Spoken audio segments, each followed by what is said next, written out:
Pasti segala makhluk hidup yang ada di alam semesta ini senang kalau lingkungan di mana dia tinggal aman dan sentosa, sejahtera. Dan saya percaya kita umat manusia pun senang kalau tempat atau kota di mana kita tinggal adalah tempat yang aman. Dan bagaimana supaya tempat kita aman?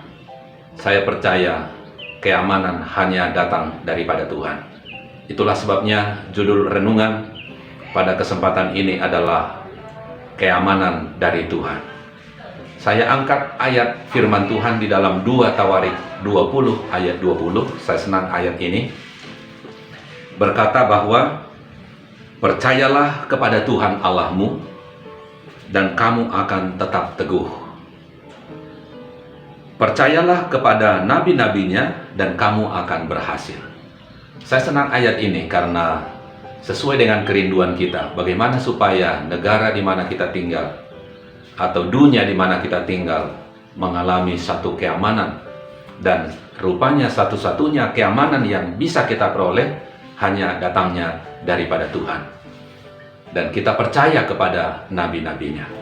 Ada satu peristiwa yang boleh kita lihat di dalam firman Tuhan ini, bahwa ketika Raja Asa meninggal dunia, maka anaknya Yosafat menggantikan dia. Dan Yosafat adalah seorang yang takut akan Tuhan. Dia menuruti segala ketetapan Tuhan, seperti nenek moyangnya Daud. Dan Tuhan menyertai Yosafat, karena ia mengikuti jejak leluhurnya, yaitu Daud. Saudara sekalian, Yosafat dengan tabah hati hidup menurut kepada perintah-perintah Tuhan. Dan akhirnya Tuhan memperkuat dan memperkokoh kerajaan Yehuda yang dipimpin oleh Yosafat. Bukan itu saja, Yosafat sangat kaya dan sangat terhormat oleh karena Tuhan yang menyertai dia. Suatu ketika Yosafat kaya dan sangat terhormat, ia menjadi besan Ahab. Kita tahu Raja Ahab adalah raja yang tidak menurut kepada Tuhan, tetapi itulah menjadi besan daripada Yosafat. Dan pada suatu ketika Ahab berkunjung ke kediaman daripada Yosafat dan menyembelih berbagai binatang untuk dihidangkan. Dan ketika mereka berbincang-bincang di rumah Yosafat, Ahab mengusulkan satu usul kepada Yosafat. Dia katakan, maukah engkau pergi ke Ramot Gilead untuk bersama-sama dengan aku, kata Raja Ahab, supaya kita menyerang Ramot Gilead, sehingga rakyatku dan rakyatmu kita bersatu untuk mengalahkan kota itu. Tetapi saudaraku, Yosafat berkata kepada Ahab, dia katakan, baiklah, tanyakan dulu pada Tuhan. Inilah salah satu poin daripada kehebatan daripada Yosafat. Setiap ada usul, setiap ada ide, dia selalu katakan, tanyakan Tuhan dahulu. Ya. Saya kira ini juga adalah prinsip dalam kehidupan kita. Kalau mau kita mengalami keamanan, mengalami kesejahteraan, satu-satunya yang boleh kita andalkan adalah Tuhan sendiri. Kalau ada usulan-usulan, ada ide-ide, mari kita tanyakan Tuhan lebih dahulu. Itulah yang dilakukan oleh Yosafat. Ya. Dan kemudian mereka bertanya kepada Tuhan dengan cara melalui nabi-nabinya. Mereka kumpulkan nabi-nabi Tuhan, jumlahnya 400 orang. Dan ketika 400 nabi ini dikumpulkan, maka mereka bertanya, apakah boleh menyerang Ramot Gilead?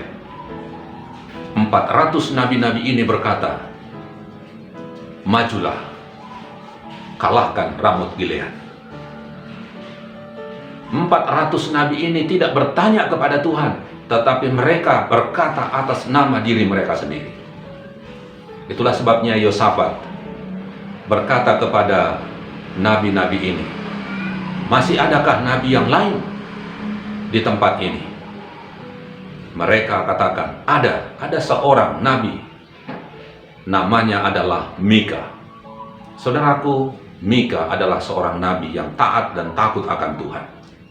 Pada waktu utusan itu datang kepada Nabi Mika, utusan itu berkata, Nabi Mika, Raja ingin bertemu dengan engkau, dan katakanlah sesuatu, karena 400 nabi telah sepakat mengatakan untuk maju melawan Ramot Gilead. Tetapi Nabi Mika menjawab mereka, saya akan bertanya lebih dahulu kepada Tuhan.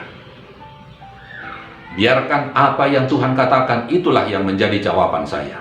Saudaraku, 400 nabi ini telah menghasut Nabi Mika, supaya Nabi Mika juga mengatakan seperti apa yang dikatakan oleh 400 nabi. Tetapi Nabi Mika, dia berkata, saya menurut apa yang Tuhan katakan. Ini juga pelajaran yang sangat berharga. Saudara bisa bayangkan, 400 banding 1 orang. 400 nabi mengaku nabi Tuhan, tapi tidak bertanya kepada Tuhan. Tetapi Nabi Mika, walaupun seorang diri, dia tetap bersikokoh harus mengandalkan apa kata Tuhan. Memang ada satu pertentangan. Bahkan Raja Yosafat sendiri berkata bahwa Nabi Mika ini tidak pernah menubuatkan yang baik kepadanya. Tetapi karena itu adalah perkataan Tuhan, maka Nabi Mika tetap mengatakan apa yang Tuhan katakan. Pada akhirnya, pada waktu